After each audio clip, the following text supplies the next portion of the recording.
السلام علیکم ورحمۃ اللہ وبرکاتہ۔ بسم اللہ والحمد للہ والصلاة والسلام علی رسول اللہ وعلی آلہ وصحبہ ومن والاہ، اما بعد۔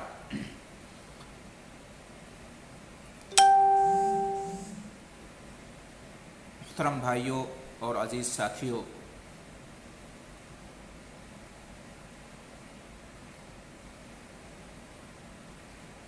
شادی شدہ لوگوں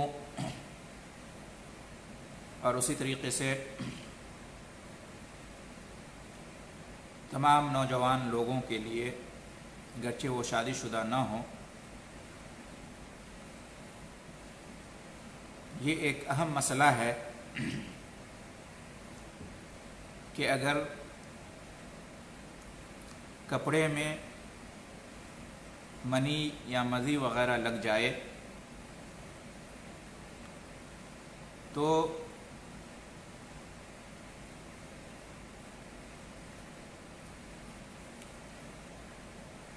کپڑے کا کتنا حصہ دھویا جائے گا؟ کیا پورے کپڑے کا دھونا ضروری ہے، یا جس حصے میں منی یا مزی لگ جائے صرف اسی حصے کا دھونا ضروری ہے؟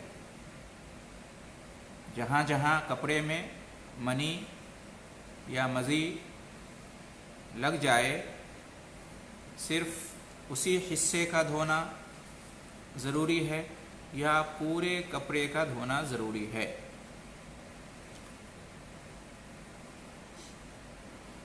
اس طرح کی صورتحال پیش آتی ہوگی نوجوانوں کو،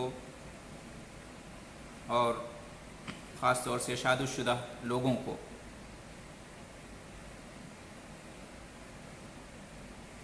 تو آئیے اس سوال کا صحیح جواب کیا ہے شریعت میں۔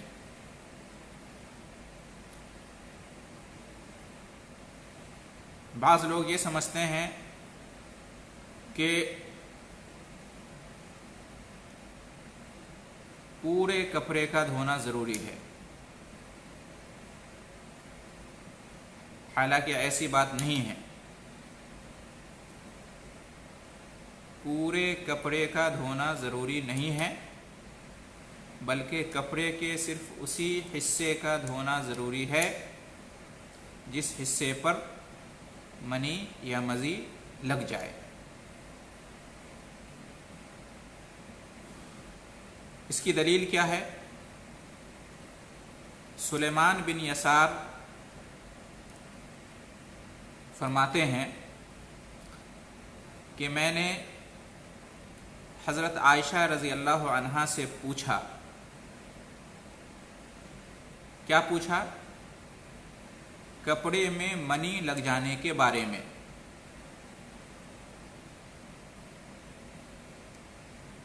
یعنی کہ اس سے طہارت کا کیا طریقہ ہے، اس کپڑے کو پاک کرنے کا کیا طریقہ ہے؟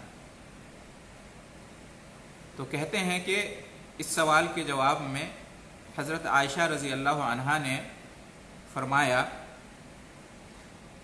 کہ کنت اغسلہ من ثوب رسول اللہ صلی اللہ علیہ وسلم ثم یخرج الی الصلاۃ واثر الغسل فیہ۔ صحیح بخاری شریف کی روایت ہے، حدیث نمبر 231۔ جب سلیمان بن یسار نے یہ سوال کیا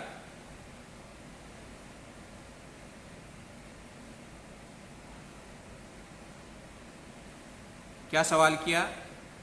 عن المنی یصیب الثوب، کپڑے میں منی لگ جانے کے بارے میں، تو حضرت عائشہ رضی اللہ عنہا نے جواب دیا کہ کنت اغسلہ من ثوب رسول اللہ صلی اللہ علیہ وسلم، میں اللہ کے رسول صلی اللہ علیہ وسلم کے کپڑے سے اسے یعنی منی کو دھو دیتی تھی۔ ثم یخرج الی الصلاۃ، پھر آپ صلی اللہ علیہ وسلم نماز کے لیے نکل جاتے تھے۔ وَأَثَرُ الْغَسْلِ فِيهِ، اس حال میں کہ کپڑے میں اس کے دھونے کا اثر ظاہر رہتا۔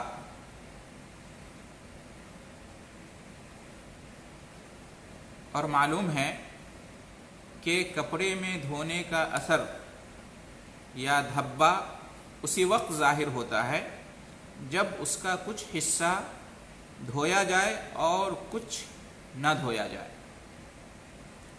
اس لیے کہ پورے کپڑے کو دھونے سے سب ایک طرح کا ہو جاتا ہے اور اس میں دھبے نہیں پڑتے ہیں، سب ایک برابر نظر آتا ہے۔ جب پورا کپڑا کو دھو دیا جائے گا تو پورا کپڑا ایک جیسا نظر آئے گا، لیکن بعض حصہ کو دھویا جائے اور بعض حصہ کو نہیں دھویا جائے تو فرق معلوم ہوتا ہے۔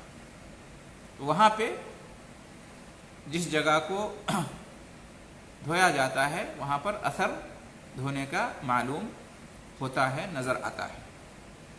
تو اس سے معلوم ہوا کہ حضرت عائشہ رضی اللہ عنہا جب نبی کریم صلی اللہ علیہ وسلم کے کپڑے میں منی لگ جاتی تھی تو پورے کپڑے کو نہیں دھوتی تھیں، بلکہ جہاں جہاں منی لگی رہتی تھی انہی جگہوں کو دھوتی تھی۔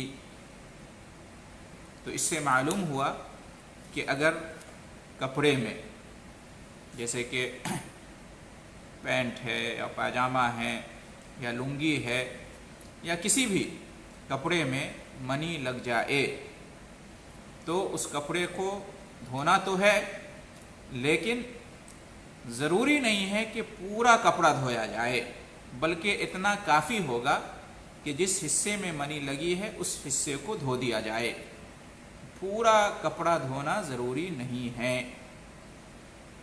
صرف اس جگہ کو اگر آپ دھو دیں جہاں منی لگی ہے تو وہ کپڑا پاک ہو جاتا ہے، آپ اس میں نماز پڑھ سکتے ہیں۔ جیسا کہ آپ نے ابھی حدیث سنی کہ نبی کریم صلی اللہ علیہ وسلم کے کپڑے میں منی لگی ہوتی تھی، حضرت عائشہ رضی اللہ تعالی عنہا اس کو دھو دیتی تھی اور آپ صلی اللہ علیہ وسلم اسی کپڑے میں نماز پڑھنے کے لیے نکل جاتے تھے، اس حال میں کہ دھونے کا اثر کپڑا میں نظر آتا تھا۔ اس سے یہ معلوم ہوتا ہے کہ پورا کپڑا نہیں دھوتی تھی، بلکہ جس حصے میں منی لگ جایا کرتی تھی صرف اسی حصے کو دھویا کرتی تھی، اور پھر اسی کپڑے میں آپ صلی اللہ علیہ وسلم نماز کے لیے نکل جایا کرتے تھے اور آپ نماز پڑھتے تھے۔ اس لیے کہ اثر نظر آنے کا یہی مطلب ہے کہ پورا کپڑا نہیں دھوتی تھی، اس لیے کہ اگر پورا کپڑا اگر دھوتی رہی ہوں گی تو پھر اثر نظر آنے کا یا داغ یا دھبا نظر آنے کا کوئی مطلب ہی نہیں رہ جاتا ہے۔ کچھ حصہ دھویا کرتی تھی جہاں منی لگ جایا کرتی تھی، اور وہ حصہ جہاں منی نہیں لگتی تھی اس کو نہیں دھوتی تھی، اس لیے کپڑے میں فرق معلوم ہوتا تھا اور اثر اور دھبا نظر آتا تھا۔ تو یہ ہے اس سوال کا جواب کہ اگر کپڑے میں منی لگ جائے یا مزی لگ جائے تو کیا پورا کپڑا دھونا ضروری ہے اس کو پاک کرنے کے لیے، یا صرف اس حصے کو دھو لینا کافی ہے جہاں منی یا مزی لگی ہوئی ہو؟ تو اس کا جواب یہی ہے کہ پورا کپڑا دھونا ضروری نہیں ہے۔ اگر کوئی دھوتا ہے اس کی مرضی، دھو بھی سکتا ہے، لیکن اگر صرف اسی حصے کو دھو لے جہاں منی یا مزی لگی ہے تو یہ کافی ہوگا، وہ کپڑا پاک ہو جائے گا اور اس کپڑے میں وہ نماز پڑھ سکتا ہے، نماز کے لیے نکل سکتا ہے۔ عام طور سے فجر وغیرہ میں اس طرح کا مسئلہ پیش آتا ہے، تو نہانا تو ضروری ہے ہی، غسل تو کرنا ہی ہے، احتلام ہو تو یا جنابت کی حالت ہو تو غسل کرنا ضروری ہے، لیکن اگر وہ چاہے اسی کپڑے میں جس میں منی لگ گئی ہے نماز پڑھنے کے لیے جائے تو وہ جا سکتا ہے، بشرطے کہ وہ اس جگہ کو، کپڑے کے اس حصے کو جہاں منی لگی ہے اس کو پانی سے دھو لے۔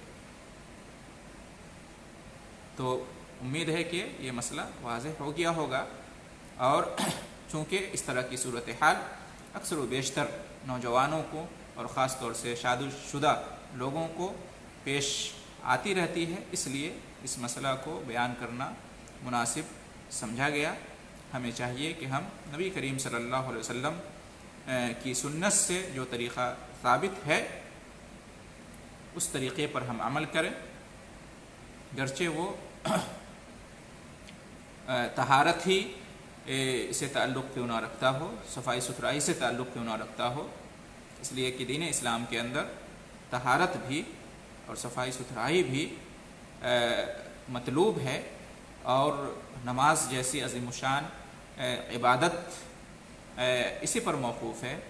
طہارت کی حالت ہی میں وہ صحیح ہوتی ہے اور درست ہوتی ہے، ورنہ بغیر طہارت کے نماز درست نہیں ہوتی ہے۔ اور طہارت کا تعلق کپڑے سے ہو یا بدن سے ہو یا اس جگہ سے ہو جہاں پہ نماز پڑھنا ہے، تو گویا کہ طہارت بھی یہ اسلام میں سے ہے اور یہ ایک عبادت ہے، لہٰذا یہ طریقہ بھی نبی کریم صلی اللہ علیہ وسلم کی سنت کے مطابق ہونا چاہیے۔ اللہ رب العالمین سے دعا ہے کہ ہم تمام مسلمانوں کو زندگی کا روزمرہ کا ہر کام نبی کریم صلی اللہ علیہ وسلم کی سنت کے مطابق ادا کرنے کی توفیق بخشے، آمین۔ وآخر دعوانا ان الحمد للہ رب العالمین وجزاکم اللہ خیر الجزاء۔